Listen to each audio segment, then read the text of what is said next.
Hey YouTube, I hope you guys are all doing fine because we're pretty much just gonna go straight into the video. So if you guys have ever thought about getting into that competitive bracket or trying to climb it in Splitgate, you guys need to know that this is a commitment, meaning that you guys are going to be spending hours of practicing and getting like hundreds of games under your belt. I myself have played this game for closer to 3 weeks now, and I've spent like 4 hours a day just playing the game and trying to get better. Now some of you may think 4 hours isn't a lot of time, but I also spend a lot of time talking to my teammates and trying to see what strategies would work, what don't. I spend a lot of time in races trying to get better with where the portal walls are, trying to triple portal, quad portal, even quintuple portal, and I also spend a lot of time in the practice range, increasing my tracing accuracy, trying to get my headshot average a lot higher, which also brings me to my second point,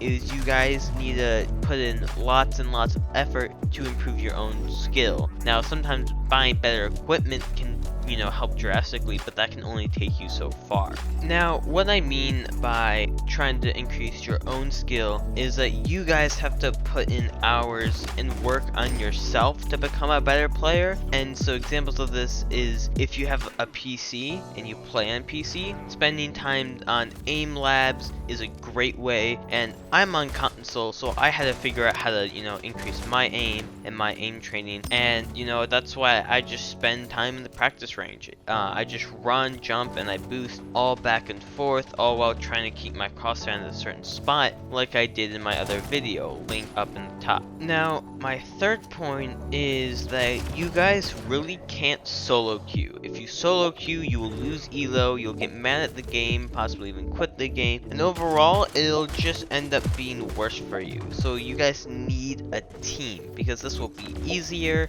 especially if you find people around your skill level.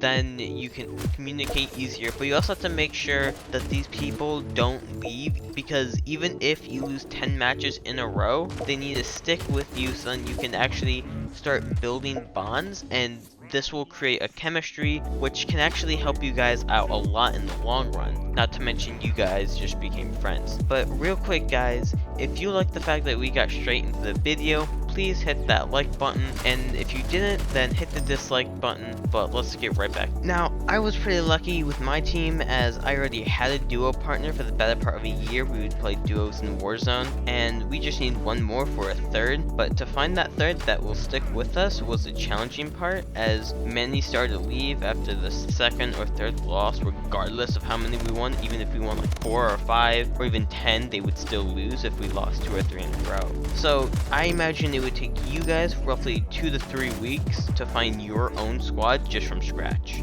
Now, I would say that taking these 2-3 weeks is just worth it, because having a team, the importance of it is just immeasurable. It really is, especially if they're on your skill level, because if they're higher than you, then you're being carried and you're not learning as much, and if they're lower than you, then you're doing the carrying and you guys might not be at that level. But if you guys can find players who are on your skill level, now you guys are all like learning, growing, and bonding, creating this chemistry together, which can help you guys and your gameplay just skyrocket, because you guys are now a team, and you have team like communications, and you have your own callouts now, and you will come up with some team problems which you need to figure out together. But once you get those like dialed down and you got it, then you guys are set. Now, that being said, the fourth point is that if your squad is having a bad night, you guys need to find out why pretty quickly, otherwise you're losing elo, and no one really wants to lose elo, so then you guys have to figure out the problem together. And if it's just like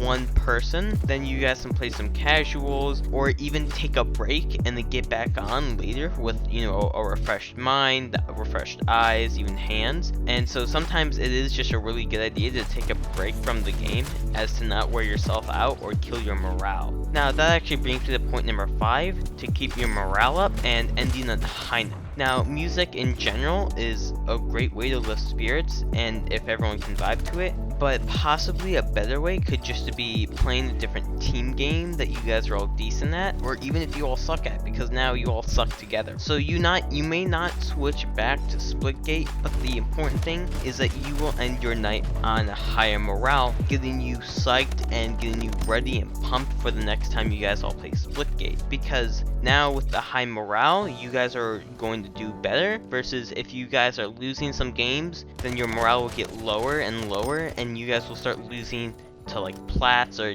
golds if you're in diamond or a higher plat, when you really should just be mopping the floor with these kids. And it's all with the mind. So if you guys can get that high morale, get you ready, then you guys will play a lot better. Now, that's it for today, but make sure you stay tuned for tomorrow, as I will be giving you guys advanced tips and tricks, or even tips and tricks that you beginners can start learning. But if you thought this video was helpful and you learned something, please leave a comment down below, and I'll see you guys in the next